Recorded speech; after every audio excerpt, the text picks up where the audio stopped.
We now return to Illinois Rising, presented by the Illinois Policy Institute, the radio show discussing the honest truth about Illinois policy and politics.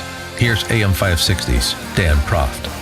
Dan Proft back with Pat Hughes. He's the co-founder of the Illinois Opportunity Project. And Pat, we've got another teacher strike. Not quite as pronounced at this point as the Chicago Public Schools teacher strike from a couple years ago, but substantial nonetheless because it's the first strike in the history of Prospect Heights in northwest suburban Cook County. District 23, this grade school district out there, first time they've ever had a strike.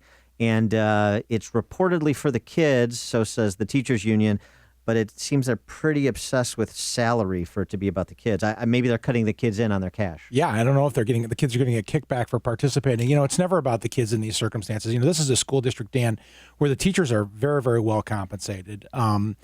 They obviously, work their work day. They get summers off. They're well compensated, and the board is offering what seems to be a reasonable raise. I think everybody in the district that pays taxes would love to get a 3+% raise annually for 3 years, and the union is saying no because they want to quibble over a few dollars and keep the kids out of school. So it's never about the kids, and this is no different. To get a sense of the state of play, we're now joined by Mary Lynn Peters, who's the school board president for School District 23 in Prospect Heights. Ms. Peters, thanks so much for joining us. Appreciate it. Oh, you're very welcome. Thanks for having me on today. So I know that there was a meeting between the school officials and representatives of the teachers union on Thursday evening. What was the outcome of that meeting? The outcome of the meeting, we really have no change. The teachers are still out on strike. And I on my Friday show, I spoke with the teachers union president, and he suggested the reason there was no progress at that meeting is because the school district just reintroduced their same proposal. So there was no give from the school district, so there's no give from the teachers union. Is that accurate? I would say, and I just want to say that the teachers union negotiates with the Board of Education, not the school administration. Right. It's a contract between us and the union.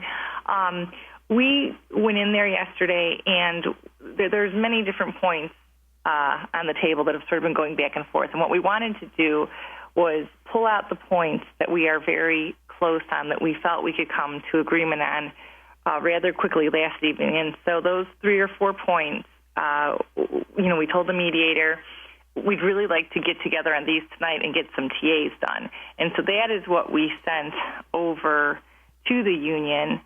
And the mediators came back a couple hours later and said that they really didn't. They came up with a few sentences of they didn't want to work on those. Or honestly, I don't remember what it said, but it was very disappointing because we thought they were working on something pretty concrete since we didn't hear anything for several hours, and nothing really came back to us.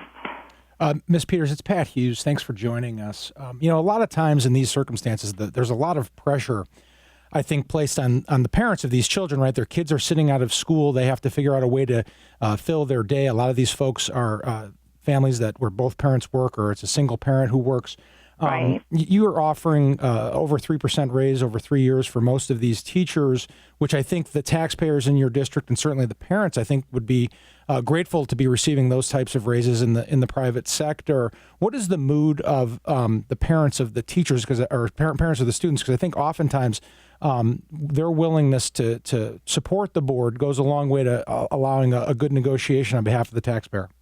I agree. We have received so many positive and encouraging emails through our school district email address, and we've received phone calls, people stopping by. We've even had parents, waiting outside while we're doing the negotiations. So, yes, and I talked to one parent the other day. She said she hadn't gotten a raise in 10 years, and she would be thrilled to get a 3% raise or more than a 3% raise. So, I do think that the amount that we are offering is a very fair amount. There is an urgency, too, in some of the emails that they are anxious for the kids to get back to school, and I understand that. And, I wish that the union could, that they would just go back to work. We never stopped negotiating. We're still working to get to a resolve, and, being on strike, I guess, to me, doesn't help matters at all. It's not good for the children to be out of school.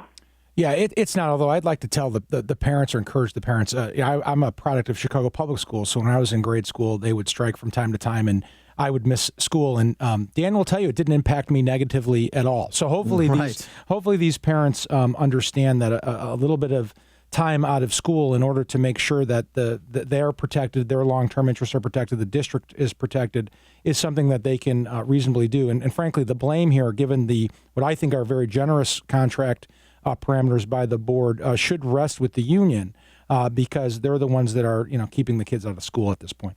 Agreed. We didn't throw them out or lock them out. They walked out, and I think it's really unfortunate because we have been meeting very regularly, quite frequently.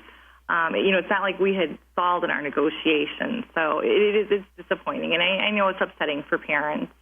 Happily, we've had 3 park districts around our area have stepped up to the plate and established programs for these students to take care of them during the day for parents, who don't have the ability to stay home with their children. So my feedback from the park districts is that it's been going very well. We're talking to Mary Lynn Peters. She's the president of the Prospect Heights School District 23 School Board. Ms. Peters, according to the union president, teachers union president, you all are about $150,000 apart in terms of the salary demands. And again, according to him, the school district has the money. That true? First of all, we're actually about $500,000 apart in our offers. And as far as having the money, reserves generally, and especially reserves in our district, we don't have a lot of reserves. I guess, when you just throw out the number $8 million, that sounds probably large. Maybe not.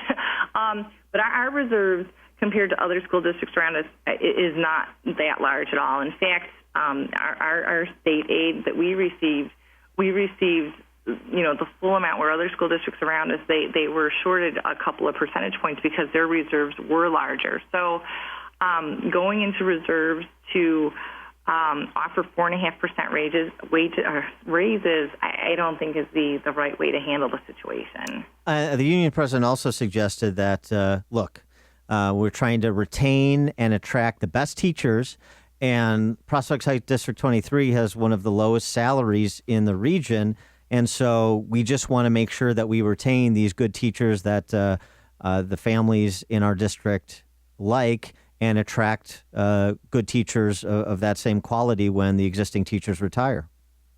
Okay, I guess I would disagree with that, too. Our retainage rate for the year ended June 30th, 2015 was 93%. We have 150 union employees, and so we had 9 leave us last year. 3 of the 9 retired, so I don't think I can strap those people to their classrooms and keep them from leaving. I had 2 that were married to spouses that were relocated out of state, so I don't think I can do much to keep them here. So, right there, in my mind, our true retention rate is over 95%.